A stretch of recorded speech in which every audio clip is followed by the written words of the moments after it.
जंतूनां नर जन्म दुर्लभमतः पंस्वत्वं ततो विप्रता तस्मात् वैदिक धर्म मार्ग परतः विद्वत्वम अस्मात् परम आत्मानात्म विवेचनम स्वनुभवो ब्रह्मात्मना संस्थितिर मुक्तिर्नो शतकोटि जन्मसु कृतैः पुण्यैर्विना लभ्यते।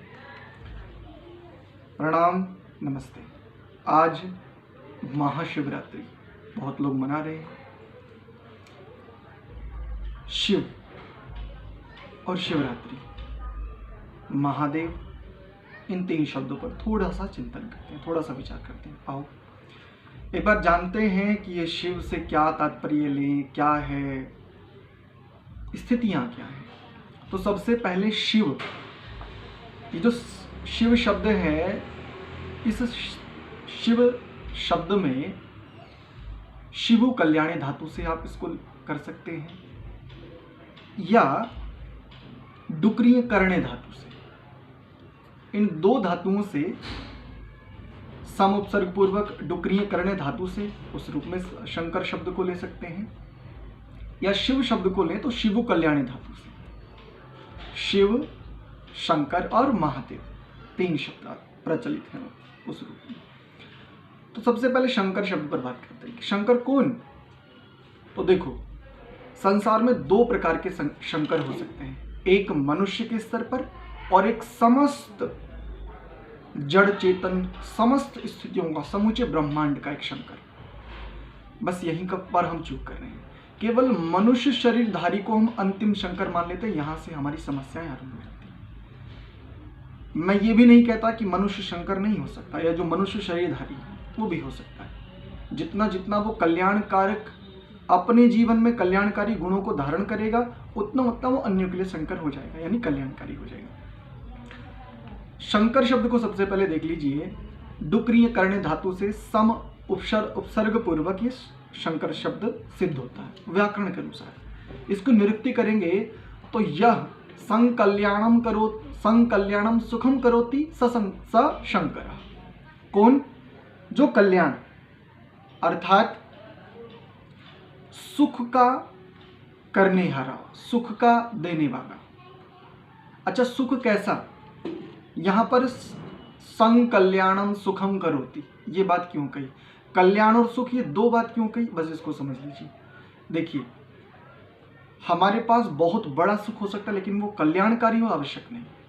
लेकिन सुख भले ही छोटा हो, लेकिन यदि वो कल्याण करने वाला है, निसंदेह हम शंकर पथ पर अग्रसर हैं, शंकर पथ की ओर हम बढ़ रहे हैं। एक शिवु कल्याणी धातु, इसमें से भी वही, उससे शिव शब्द सिद्ध होता है। शंकर और शिव दोनों में कोई बहुत बड़ा अंतर नहीं, वहां पर भी कल्याण अर्थ में और यहां पर भी डुक्रिय करणे अर्थ में, उस रूप में दोनों का अर्थ एक हुआ। इन दोनों स्थितियों को हम घटाएंगे मनुष्य के स्तर पर भी, और जो समूचे मनुष्य आदि अन्य समस्त पदार्थों को, जड़ चेतन आदि को जो उस रूप में व्यवस्था देने वाला, उत्पन्न करने वाला है। महादेव शब्द को और देख लेते हैं। ये जो महादेव शब्द है, ये महत शब्द पूर्वक दिवु क्रीड़ा विजिगीषा व्यवहार धितु स्थिति मोद मद स्वप्न कांति गतिषु, एक धातु है। यानी देव शब्द इस धातु से निष्पन्न होता है, और महत शब्द पूर्वक इन दोनों से मिलकर के महादेव शब्द सिद्ध होता है। इसकी भी निरुक्ति सुन लीजिए। निरुक्ति कहते हैं सम्यक कथन। यो महताम देवः स महादेवः। अब महताम देव क्या? जो महान देवों का भी देव हो, यानी जो हमारे कैलाशपति शिव थे, जो योगीराज श्री कृष्ण थे, ऐसे देवों का, ऐसे महान देवों का भी जो एक सर्वोपरि देव हो। और एक और बात देखिए, विद्वानों का विद्वान, सर्वोपरि विद्वान, और सूर्य आदि समस्त पदार्थों का प्रकाशक है।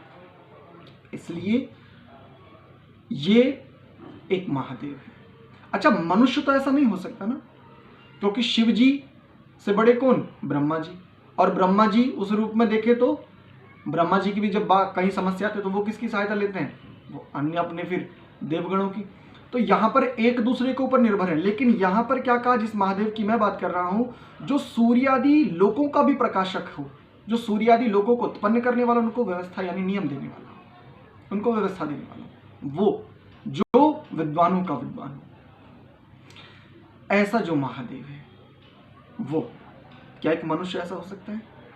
क्या जो कैलाशपति शिव हैं क्या वो ऐसे थे?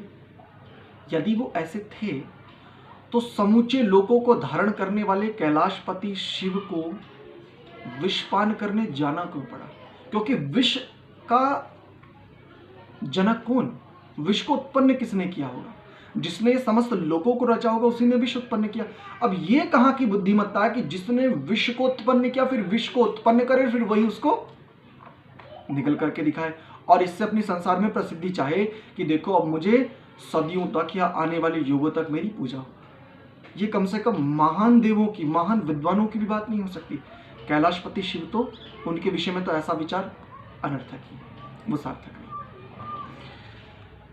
मनुष्य और मनुष्य से इतर जो समस्त मनुष्यों का स्वामी, देखो शिव, शंकर, महादेव, ये तीनों मनुष्यों में भी सार्थक हो सकते हैं और ये तीनों मनुष्यों को भी ये जो समस्त व्यवस्थाएं देने वाला है ये उसमें तो यथावत सार्थक होते हैं।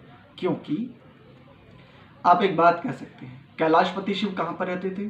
कैलाश पर्वत पर, क्योंकि कैलाशपति नाम है उनका। अच्छा, वो वहां पर रह करके क्या करते थे? प्रायः भस्मी रमाते थे और माला आदि धारण करते थे, ऐसा भी उनके विषय में प्रचलित है। अनेकों प्रकार की बातें। और क्या करते थे? एक सबसे मुख्य बात, अच्छा उनको महायोगी शिव क्यों कहते हैं? महान योग में जो स्थित हो उसी को तो महायोगी कहा जाएगा ना। तो महायोग में स्थित, अब योग में स्थित है कोई और जो स्वयं योग में ही हो। एक है योग में स्थित होना, यानी उसके पास उसको जाना पड़ रहा है योग के पास, लेकिन जो स्वयं ही योग हो, जो स्वयं ही योग स्वरूप हो। इसको दूसरे तरीके से समझिए। जैसे एक छोटा सा उदाहरण देता हूं, मुझे ठंड लगी है तो मुझे अग्नि के पास जाना पड़ेगा, तब मुझे ऊष्मा यानी अग्नि में ऐसा होगा ना, मेरा शरीर कैसा हो जाएगा उस सर्दी से पृथक होकर के अग्नि के ताप में, यानी थोड़ा सा ताप जैसा हो जाएगा, ताप स्वरूप कह लीजिए। लेकिन अग्नि जो स्वयं ही ताप है, तो जो शिव जिसका योग में जिसका ध्यान कर रहे थे, जो योग में स्थित हो रहे थे और जो स्वयं ही योग है, जो स्वयं योग स्वरूप ही है, उसके विषय में क्या हम विचार नहीं करना चाहते? करना चाहिए। यही चूक है। तो शिव मनुष्य भी हो सकता है, जितने जितने अंशों में वो कल्याणकारक गुणों को अपने जीवन में धारण करेगा। निश्चित बात है, यदि मेरे जीवन में एक कल्याणकारी गुण है तो मैं अवश्य ही प्रयास करूंगा कि मेरे उस गुण से अन्य भी लाभान्वित हों, क्योंकि गुण या दोष दोनों का प्रभाव तो आता ही है, क्योंकि कर्म उसी के अनुसार होता है। ठीक ऐसे ही महादेव, यदि मेरे पास जो मेरे से छोटे, उनसे तो मैं बड़ा विद्वान हूं ना, बताऊं हूं कि नहीं? अच्छा, जो मेरे से छोटे हैं उनसे तो मेरे पास अच्छी समझ है ना, तो उनके लिए मैं बड़ा हुआ कि नहीं? ऐसे ही समस्त बड़ों में बड़े विद्वानों को क्या कहा जाता है? महाविद्वान। और उन सब महाविद्वानों में भी जो उच्च स्थिति को प्राप्त, उसको क्या कह दिया जाता है? ऋषि। लेकिन ऋषि से ऊपर क्या लाओगे भाई? ये कभी विचार किया है? तो ऋषि से ऊपर किसको लाओगे? तो देखो इसी बात को समझ लो, योग दर्शनकार क्या कह रहे हैं, क्या कह रहे हैं? वहां पर सूत्र पढ़ दिया उन्होंने, स्थिति भी, लक्षण भी बता दिया कि भाई ये परमेश्वर है, क्लेश कर्म विभाग इत्यादि से जो रहित है, और वहां पर एक लक्षण भी बता दिया कि जो सब गुरुओं का गुरु, जो ऋषियों को अभी जो देव है, जो उनका भी गुरु है, वो महादेव। यानी संसार में यदि मनुष्य रूपी महादेव हैं, महान देव इति महादेव। अब देव कौन? देने वाला। अब जिसके पास जो होगा वही देगा।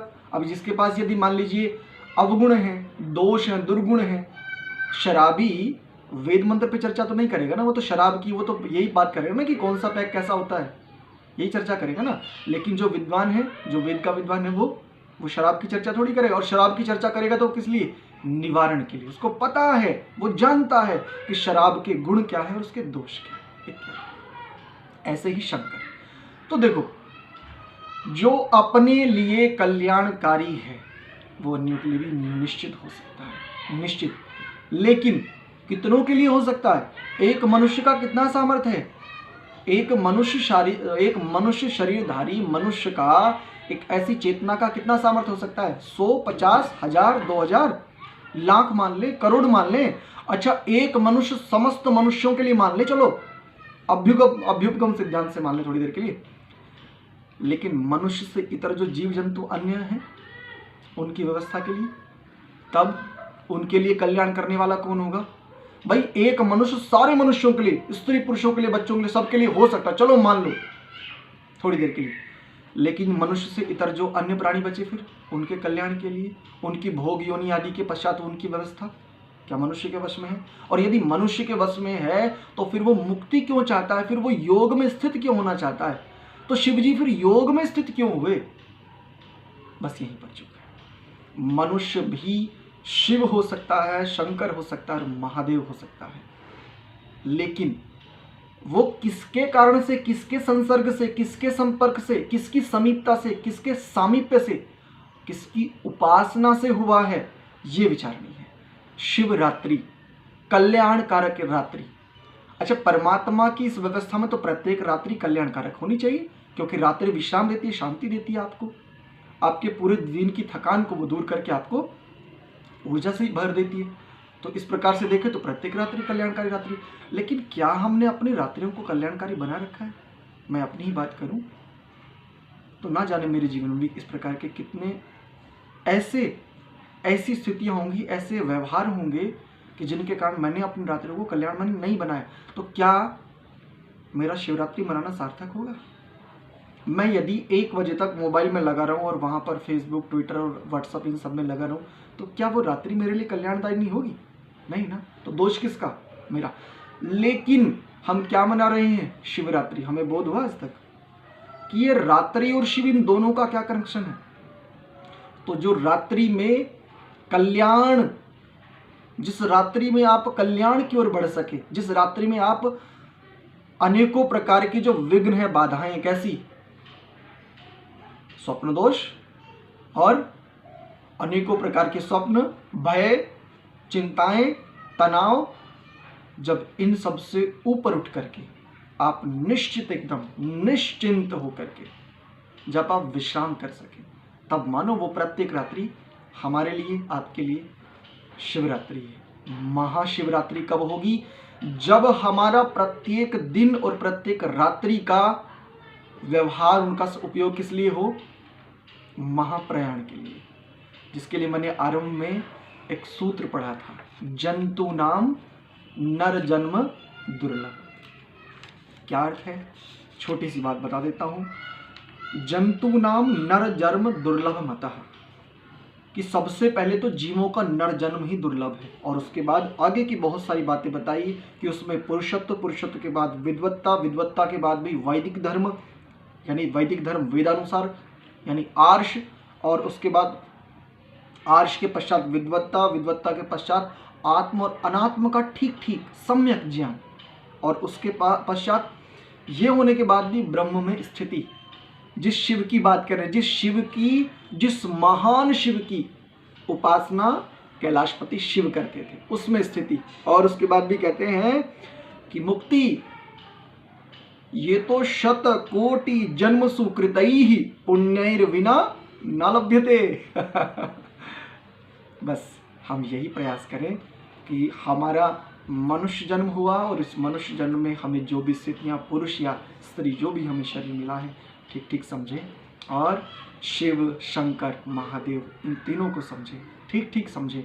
मनुष्य भी हो सकते हैं, और मनुष्यों को भी जो शिव, शंकर, महादेव बनाने वाले, समस्त देवों के देव, समस्त जड़ चेतन के स्वामी परमपिता परमात्मा हैं, जो इन समस्त लोकों के स्वामी हैं, जो सूर्य आदि जैसे विभिन्न प्रकार के और अनंत लोकों के व्यवस्थापक हैं, इनके संचालक हैं, इनके संहारक हैं, वो वास्तव में शिव, शंकर और सच्चे महादेव वही हैं। मनुष्यों से हमें प्रेरणा मिलती है, मनुष्यों से हम सीखते हैं, लेकिन समस्त शिक्षकों का शिक्षक स एष पूर्वेषामपि गुरुः काले नानवच्छेदात्। प्रणाम।